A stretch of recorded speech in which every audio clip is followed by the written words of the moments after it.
Hi, welcome to another video. Today I'm going to be discussing Microchip's parallel master port address bus. So that display you've just seen, it's being driven from this PIC32 microcontroller, 144 pin. This board has 8 megabits of SRAM. And so I could debug my code. When I designed this board, I deliberately put some LEDs on here so I could see if the address bus was incrementing. So why do I need to increment the address bus? To control the address on this static memory. This SRAM is very fast, which makes it very expensive. It's static, meaning you have to increment the address. There's no external clock signal. And being SRAM, it's also volatile, so I can program some data in here. When I turn the power off, that data is gone. So it's not an EEPROM, it's fast static RAM. This particular SRAM has address pins up to address 18. Let me show you on a computer how to work out the size of your memory versus the amount of address pins you have. So first of all, these numbers in red relate to the pins on any memory you have. They'll always start at 0. They could be up to 8 or 9, any number. As far as controlling memory with a PIC microcontroller, we really only have the capability to drive pins up to address pin 23. So Microchip's parallel master port address bus, you may have seen some numbers in the datasheet. They'll start at 0 and then come up to 15. And as all my videos explain, microcontrollers and computers count and include the 0. So 0 to 15 is 16 numbers, or 16 bits. The external bus interface on Microchip's PIC32 microcontrollers can run up to 23. So 0 to 23 is 24 address lines, 0 to 15 is 16 address lines. So if we have all these bits turned on, noted by these ones up here, bits turned on, we have 2 to the power of 16 equals 65,536 different addresses. In case you're not familiar with working it out on a calculator, this caret to the power of, so 2, and then the y over x, 2 to the power of, click that, you see the caret has just popped up there, 2 to the power of 16 equals 65,536. Let's say you've got some memory with just 7 pins. So that's 8 different addresses. 0 to 7 is 8. So 2 to the power of 8 equals, that will give you 256 different addresses. And you see up there, 2 to the power of 8. So the conventional parallel master port address bus controller can control 0 to 15, 16 pins. That will give us 65,536 possible addresses. But what happens if we add an extra 8 lines on the external bus interface, which is a topic for another video? Pull up the calculator again. So 0 to 23, that's 24 lines. So 2 to the power of 24 equals 16,777,216 possible addresses, just with those extra 8 lines. Now I had to do some research because the datasheets keep on referring to enhanced PMP mode and the extended address bus, and I did some research. The extended address bus is only on a PIC24s. So just like the decimal values in a byte, we're now working with 16 bits, not 8. Look at these numbers down here. So same as a byte. As you move right, I could have moved left, but as you move right up the address pins, each pin is equal to this value underneath. So if we turn on address 0, we've got a 1. If we turn on address 1, we've got 2 to the power of 1, then 2 to the power of 2, 2 to the power of 3, 4, 5, then you can see 7, 2 to the power of 7, is address bit 7, 2 to the power of 8, 10, and up here, pin 15, 2 to the power of 15. It's 32,768. But we know we've got 65,536. So how do we get 65,536 if pin 15 is only 32,768? Well, that's because when pin 15 is on and all the others, you add all these numbers up. So 1 plus 2 plus 4 plus 8 plus 16, etc., etc., equals 65,535. Hello, but we're one short. We're looking for 65,536. Add all these bits up, we've only got 65535. And if we look here, we didn't include the address 0. Address 0 is turned on, which means we're not reading address 0. We've already incremented from 0 to 1. So if we have 15 address lines and it counts from 0, that means we have 16 lines. So 2 to the power of 16, 65536 possible addresses. If we want to see what is at address 0, we don't turn on address 0 pin. Yeah, we've got it turned on there, so that gives us another option. You can see there I've got a note. This number here, 65,535, had address 0 turned on. So if we don't turn on address 0, that's another option. We've got 65535 plus the option of not turning any pin on equals 1 for addresses 0. 65535 plus 1, 65536. As I said earlier, since computers count and include the 0. So 0 to 15 equals 16 possible address lines, nothing to 15, not 1 to 15.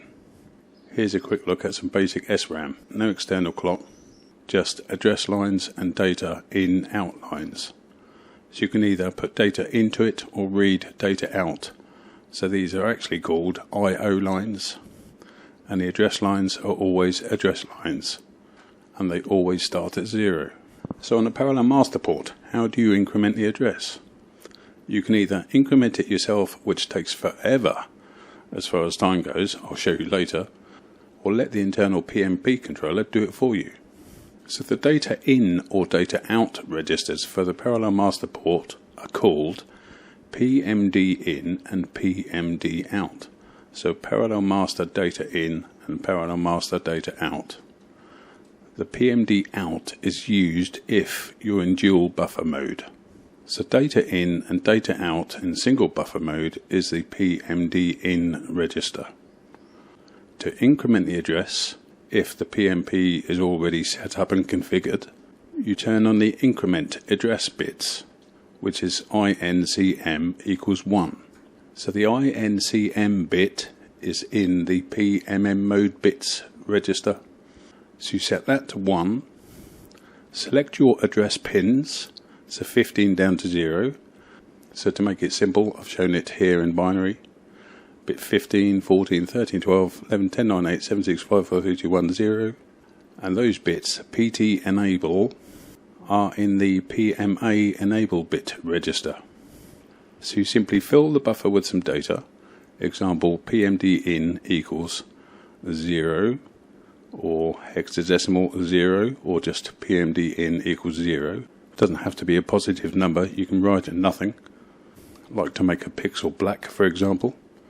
And hey presto, the address will have incremented by 1. So you fill the PMD in register. The PMP controller will increment the address by 1.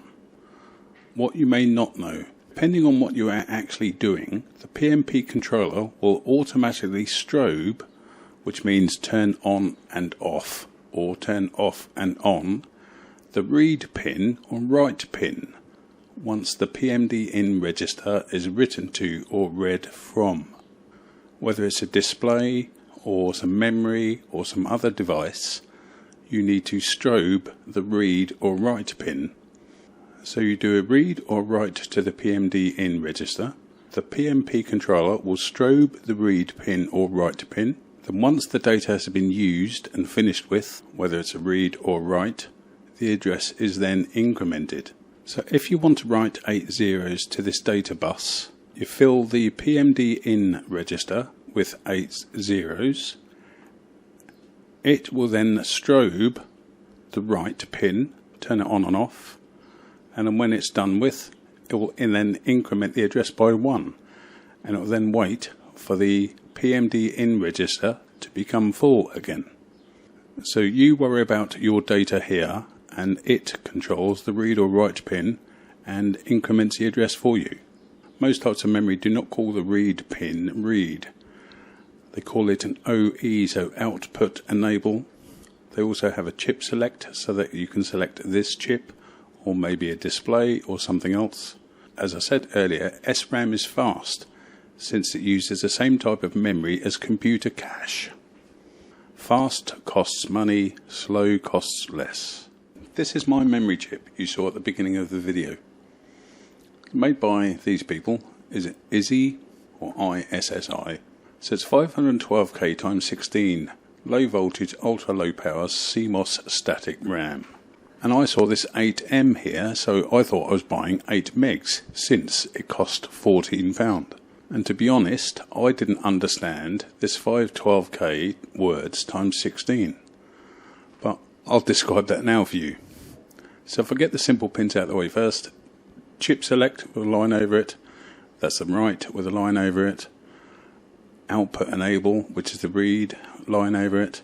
Over here in pink, the line over the pin means it's not.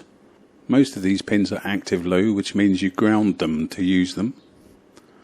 If it was active high, you wouldn't have the line above it, but it's active low. So if you put 3.3 volts on it, you are not selecting it. That's what the not means. So see my little note up here. Great, I saw 8M, thought I had 8 megabytes. £14 for 10 nanosecond response time. 45 nanosecond response time for the same chip was just over a £5. So 0 to 18 address lines, that's 19 address lines. 2 to the power of 19, 524,288 addresses. Oh crap, I think I need 768,000, not 524,000. So 768,000 bytes long for an 800 by 480 screen. How? Microelectronica's program only gives single bytes for every single pixel. So Microelectronica's program, it writes the low byte, then it writes the high byte. So one might only have 8 lines of data, not 16 like mine. You can still have 16-bit colour with an 8-bit data bus. The trouble is, it takes twice as long to write. So 800 pixels wide times 480 pixels down, 384,000 pixels. 384,000 pixels, each needing 2 bytes. 768,000 bytes. But wait, my SRAM has a 16-bit wide data path. Great. This means I can capture every pixel information with 16 bits, not 8. So I need 384,000 bits of data, each with a data bus width of 16 bits. And that's what I thought. Oh my god, so my 8 megabits of SRAM is only just big enough. But it said 8M, so this is from the datasheet. 8M bit static RAM organised as 512K words by 16. What does that mean? So 2 to the 19, 524,288. That's my 512K. So 512K times 16 bits, because I've got 16 lines of data, that's 8,388,608 bits. To reiterate, there's my 512K words times 16 data lines. It's 8 megabit, not 8 megabyte. I've got a note over here. In IBM's Evolutionary System 360 architecture, a word is 32 bits. That's in computing, not in microcontrollers. A word is 16 bits long. So I was lucky to have picked a 16-bit wide data bus. So then we get down to weight. There are 3 more weights you need to know about. So this arrow, but wait, what am I going on about? So this, you'll be pleased to know, this is the final part. So you do a read or write to the PMD in register. It will strobe the read or write pin. Then once the data is used, the address is incremented. And the wait, there are 3 waits in a PIC microcontroller, probably in all microcontrollers, but these are the only ones I know about. You've got a wait B, a wait E, and a wait M. Maybe you might have seen these in code and copied them, parrot fashion, as I used to. The wait B, data setup time to read write strobe wait states. Wait E, data hold time after read write strobe, usually none. And I've got a note here, look, this is the only bit that does what it says on the tin. But it's these other 2, the wait B, data setup time to read write strobe wait states.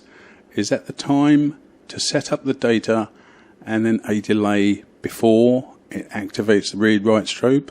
Don't know. And the wait M, data read write strobe wait states. What's that?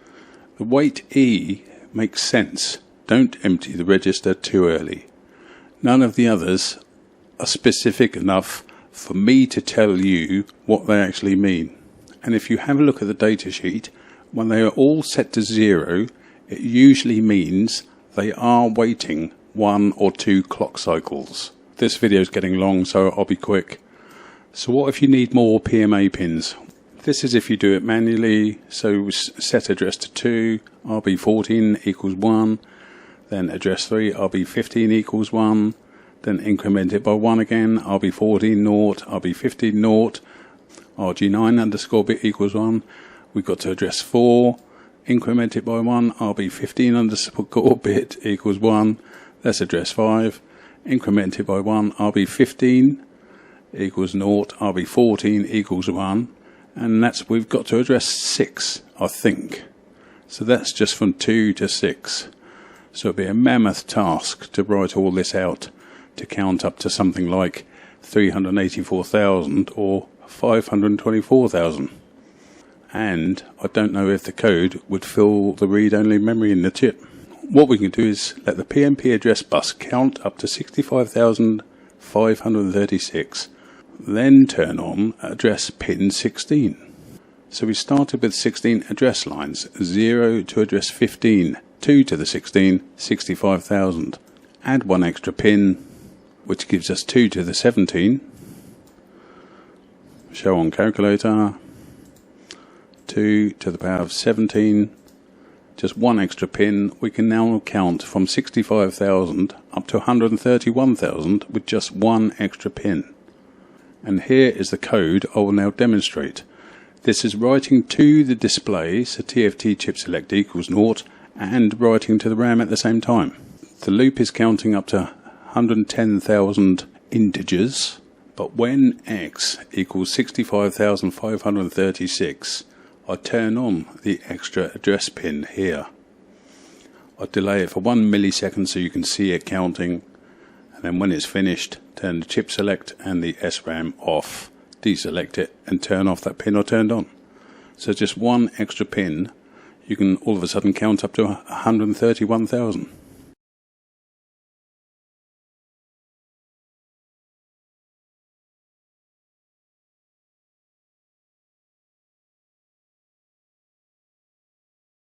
Right, this is another day because whilst I was editing the video last night, I thought I'll try reversing the write and read pins on this memory.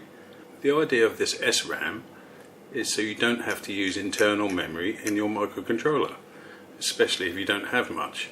This microcontroller can't hold a whole picture on this current screen. This memory can. The trouble is the way I've wired it up, with the read and write being the same as the display, I can't read from the display into this chip because the read and write are configured in reverse. I can only read from here into a buffer, then send it out to the display. So last night I lifted the pins, swapped the wires over, spent an hour or two trying to configure it, and it was just taking too long. So I put it back, and so this is a work in progress. What I want to do is maybe capture something from this screen, read it directly into here, and then write it back, no buffer from the MCU. That's the idea. I'll show you this captures the data very quickly into a buffer, which is 110,000 words long, so 110,000 16-bit words. It writes it to here and the display, and then I read it back from this memory into that same buffer, and then write it later, or every 6 seconds, or every time my clock gets to 6 seconds, I write the data somewhere else on the screen. So this is programming now. You'll see this picture flash up with the glass. I capture 110,000 words into a buffer. I then draw it on the screen, which is writing it to the SRAM. It captured that glass. This is drawing on the screen and writing it to the SRAM. This is picking the data up from the SRAM and displaying it somewhere else. Or picking the data up from the SRAM, writing it back to that same buffer. Except I now have control over this and the data in the SRAM. So the address in the SRAM starts at 0 and goes all the way up to 110,000. Wait for that. If I set this to look at the SRAM, but let's say 20,000, I'll show you what happens. Well, that's programming now, but obviously the idea is not to have to use an internal buffer in the microchip. So it's a work in progress. That's programming now. Well, it's capturing that glass now. It's done. Writing it to the display and the memory that quickly, just in that flash of a second, and displaying it here. But you can see, so I set the memory to 20,000 and it rolls up to that 131,000 and then rolls over. So that's what we've got. So hopefully you're now familiar with Microchip's parallel master port, what strobing means, how to work out the size of any memory you have, and now hopefully you know how to increment the address in Microchip's parallel master port address bus. I'll put the C file for this in GitHub and put a link in the show more in a few hours, give me time to sort it out, take out all my junk. If you found it helpful, click like. You can donate a coffee in the link below if you feel like. Thanks for watching.